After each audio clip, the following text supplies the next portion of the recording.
Bismillahirrahmanirrahim. Assalamualaikum warahmatullahi wabarakatuh. Bertemu lagi di channel tryoutku. Di video kali ini saya akan bahas lagi latihan soal untuk trionomerik persiapan tes CPNS tahun 2026.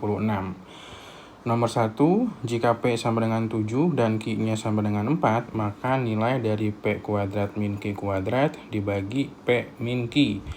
Untuk selisih kuadrat, yang P kuadrat dengan Q kuadratnya kita bisa ubah menjadi persamaan yang satu P ditambah Q, yang satu lagi P dikurangi Q. Kemudian diperkan dengan P min Q. Di sini ada kelompok yang sama ya, bisa kita coret, sehingga tersisa P ditambah Q. P-nya itu adalah 7, kemudian Q-nya adalah 4. Jadi jawabannya 11. Nomor 2, pola bilangan dari 4 ke 9 itu dinambah 5 ya, naik 5 dia. Kemudian 9 ke 6-nya dia turun 3. 6 ke 11 dia tambah 5. 11 ke 8-nya turun 3. 8 ke 13-nya tambah 5. 13 ke 10 kurang 3, berarti ke angka berikutnya ditambah 5, yaitu 15. C jawabannya. Lanjut lagi ke nomor 3, dari 4 ke 6 itu dia naiknya 2 ya, ditambah 2, kemudian 6 ke 12 dikali 2, 12 ke 14 ditambah 2, 14 ke 28 dikali 2, 28 ke 30 dia ditambah 2, berarti formatnya sekarang kalikan dengan 2, yaitu 60, jawabannya C. Soal nomor 4, 0,375 dari 64 sama dengan berapa persen dari 48. Ini kita ubah 0,375 menjadi bentuk istimewanya 3/8 ya. Berarti 3/8 kita kalikan 64, nanti akan sama dengan berapa persen. Ya, kita misalkan 48 dikali A saja ya, kita misalkan A. 64 dibagi 8, ini 8, kemudian 8 dikali 3-nya 24 ya. 24 sama dengan 48A. Berarti A-nya adalah 24/48. Ini sama dengan 1/2. Kalau dia minta bentuk persen, tinggal kalikan saja 100%. Hasilnya adalah 50%. Jawabannya D. Nomor 5, hasil dari 15% dikali 300 ya, kita jabarkan dulu. 15/100 dikalikan 300. Kemudian 0,6 itu sama dengan 6/10 dikalikan dengan 25. 0,25 sama dengan 1/4 dikalikan dengan 80. Coret nolnya 2. Kemudian 3 kali 15 adalah 45. 6 dengan 10 kita bagi 2 saja. Ini dapat 3, ini dapat 5. Kemudian 25 bagi 5 dapat 5 ya. 5 kali 3-nya jadi 15. Dikurangi 80 dibagi 4. Jawabannya 20. Jadi 45 ditambah 15 hasilnya 60. Kemudian dikurangi 20, jawaban akhirnya 40, ada di pilihan jawaban yang D. Nomor 6, jika X sama dengan 3Y dan Y-nya sama dengan 2Z dan Z-nya sama dengan 4, maka nilai X kurang Y tambah Z berapa? Nah, ini Z-nya udah 4 ya, berarti Y sama dengan 2Z, berarti Y-nya sama dengan 2 dikali 4, sama dengan 8.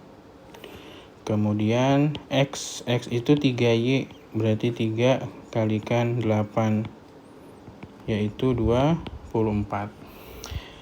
X-nya 24, kemudian dikurangi Y-nya 8, ditambah Z, Z-nya 4.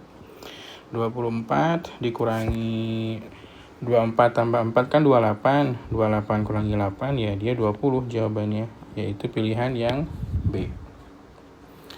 Nomor 7, perbandingan uang Ali dan Budi adalah 5/3. Kalau selisihnya 40.000, maka jumlahnya berapa? Selisih 5 dengan 3 itu adalah 2 ya. Dan 2 ini setara dengan 40.000. Sedangkan jumlah 5 dengan 3 itu kan 8 ya. Jumlah 5 ditambah 3 itu 8. Nah, kalau ini 8, ini dapat berapa? Ya, kita bisa bandingkan. Tinggal yang ditanyakan 8 dibagi yang diketahui dikalikan dengan nilai selisihnya. Karena diketahui selisih ya. 8 bagi 2 itu kan 4. 4 kali 40.000 ya 160.000. Jawabannya C. Sebuah mobil menempuh jarak 240 km dengan kecepatan 60 km per jam.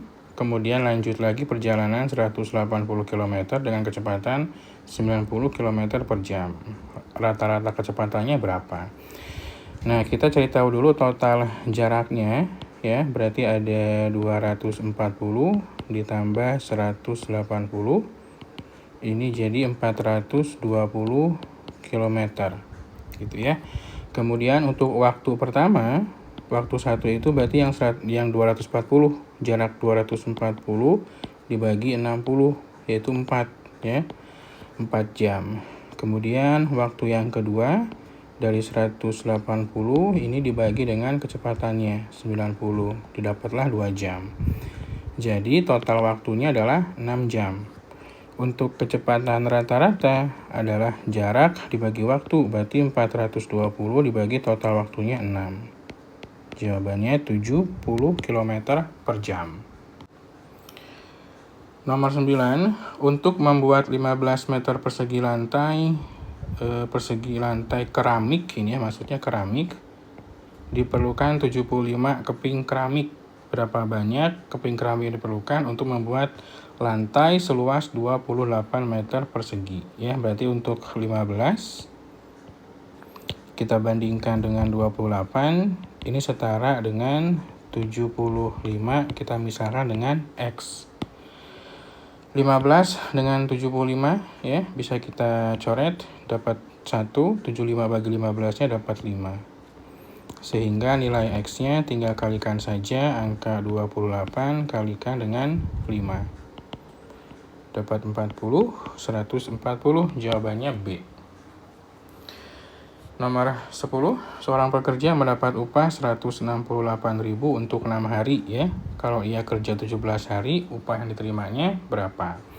Nah, kita bisa bandingkan jadi 6 bandingkan dengan 17 akan setara dengan 168 dibandingkan dengan X gitu.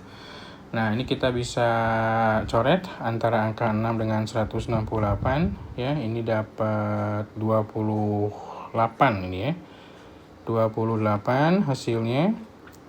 28 dikali 6 itu kan sama dengan 168, berarti X-nya tinggal kalikan saja angka 17 kalikan dengan 28.000. Diperolehlah angka 476.000. C jawabannya. 11. Jika waktu yang dibutuhkan 6 pekerja untuk menyelesaikan sebuah proyek adalah 18 hari, maka banyak hari yang diperlukan 9 pekerja ya untuk menyelesaikan proyek tersebut. Nah, ini tidak senilai. Kalau 6 dapatnya 18, nah sekarang kalau 9 dapatnya berapa? Ini kita bandingkan terbalik ya. Jadi harus ada posisi yang terbalik, X-nya di atas, kemudian 18-nya di bawah. 18 bagi 9, 2. Berarti untuk X-nya kalikan saja 6 kali 2, yaitu 12. Suatu proyek pembangunan dapat diselesaikan 18 pekerja dalam waktu 30 hari. Jika proyek tersebut harus selesai dalam waktu 20 hari, maka tambahan yang diperlukannya berapa? Tambahan pekerja ya. Berarti 18 ini kan 30 hari. Sekarang kalau mau beres 20 hari, ini harus berapa totalnya? 18 per X, nih posisinya ditukar ya, 20 di atas, 30-nya di bawah. 0-nya dicoret, 18 bagi 2, 9. Jadi nilai X-nya adalah 9 kali 3, jawabannya 27. Nah, berarti tambahannya ya 27 orang dikurangi 18. Jadi dia hanya nambah sekitar 9. D jawabannya. Sebuah panti asuhan memiliki persediaan beras yang cukup untuk 45 anak. Ya, 45 anak ini selama 24. Jika 4 anak pergi berlibur, berapa hari persediaan beras akan bertahan? 9 anak berlibur ya, pergi ya. Berarti 45 ini dikurangi 9. Jadi sisa 36. Nah, kalau 36 anak berarti otomatis harinya pasti lebih banyak ya. Ini perbandingan tidak senilai, jadi 45 per 36. Sama dengan X-nya di atas, 24-nya di bawah. Yang 45 dengan 36 dibagi 9, ini dapat 5, ini dapat 4. 24 dengan 4 dapat 6, tersisa angka 5 dengan 6 ya. 5 kali 6 itu hasilnya adalah 30. C jawabannya. Seorang pedagang menjual sebuah barang dengan harga 115.000 dan mendapatkan untung sebesar 15%. Berapa harga belinya? Nah, harga beli ini dia artinya sama dengan harga 100%-nya. Kalau dia untungnya 15%, berarti dia jualnya adalah 100% ditambah 15%. Jadi 115%. Gitu ya. Kita bisa buat perbandingan. Kalau 115% nilainya adalah 115.000, sekarang kalau 100%-nya berapa? Ini persennya boleh teman-teman coret ya. Tinggal 115 per 100 sama dengan 115.000 per X. Coret 115-nya, berarti nilai X-nya tinggal kalikan saja 100 dengan 1000, jadi 100.000. Jawabannya C.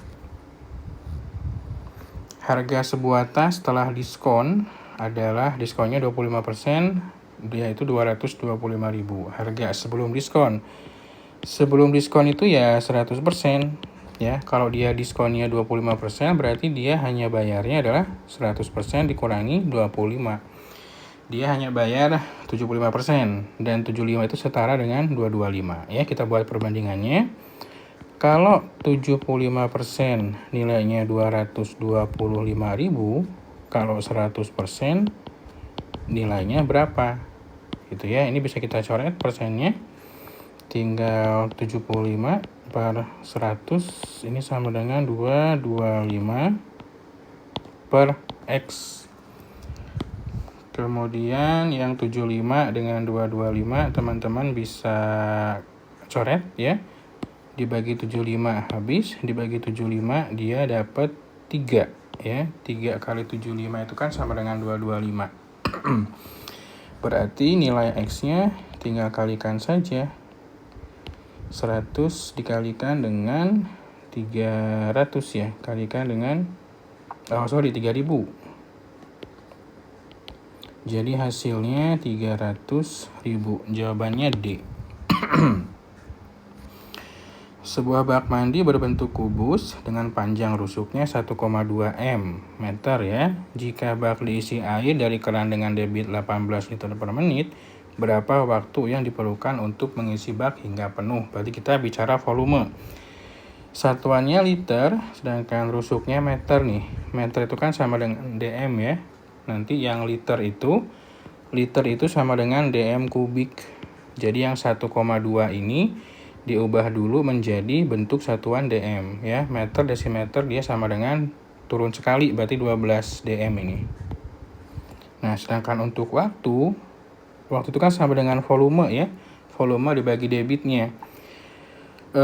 Untuk volume kubus itu R pangkat 3, berarti 12 dikali 12 dikali 12 dibagi dengan debitnya yaitu 18 ya. Nah, biar gampang hitungnya, yang 18 saya pecah angkanya. 18 saya pecah menjadi 6 kali 3 ya. 6 kali 3. Biar bisa kita coret. 12 kita bagi 6, ini dapat 2. 12 kita bagi 4, dapat 4. Tersisa angka 8 dengan 12, yaitu 96 ya. 96 menit. Nah, ini sama artinya dengan 1 jam ya. 1 jam kan 60 ya. Sisa menitnya yaitu 36 menit. Jawabannya C. Nomor 7, jika harga BBM naik, maka ongkos angkutan umum juga naik. Kalau ongkos angkutan umum naik, maka harga barang kebutuhan juga naik. Berarti ini kita anggap sebagai R ya. Ini pakai silogisme, ternyata harga BBM naik, berarti dia P ya. Nah, di sini ada yang bisa teman-teman coret. Ongkos angkutan naik, ongkos angkutan umum juga naik. Berarti kesimpulannya, karena dia P, pasti dia R. R itu adalah harga kebutuhannya naik. Jawabannya A. 18, semua pegawai teladan mendapatkan bonus akhir tahun ya. Beberapa pegawai teladan adalah supervisor, berarti dia bisa masuk ke kategori pegawai teladan ya, supervisornya. Ini teman-teman boleh coret pegawai teladannya, dicoret, kemudian nanti tinggal hubungkan, berarti beberapa supervisor mendapatkan bonus akhir tahun. Jawabannya B. 19, tidak satupun seniman abstrak menyukai karya realis. Berarti semua seniman abstrak tidak suka ya. Tidak suka karya realis. Kemudian semua pelukis di pameran ini adalah seniman abstrak. Berarti semuanya pameran yang lukisan itu senimannya dari seniman abstrak. Beberapa pengunjung pameran menyukai karya realis. Beberapa pengunjung ya, berarti cuma ada beberapa, nggak semuanya. Dia suka karya realis, walaupun dia datang ke pameran yang senimannya abstrak gitu ya. Sedangkan seniman abstrak itu nggak suka karya realis. Nah, kesimpulan yang pasti benar. Nomor A, yang A, tidak ada pelukis di pameran yang menyukai karya realis. Ya, kita keep dulu ya, ini betul jawabannya. Karena kan semua pelukis di pameran kan abstrak. Abstrak itu nggak suka karya realis. Beberapa pengunjung pameran adalah seniman abstrak. Tidak ada keterangan yang mengatakan itu. Dia cuma bilang beberapa pengunjung ya adalah seniman abstrak. Beberapa pengunjung pameran menyukai karya realis ya. Nggak bilang dia seniman.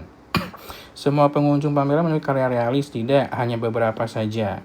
Beberapa pelukis di pameran adalah pengunjung pameran ya, nggak bisa dibalik nih, kita nggak bisa ketemu polanya.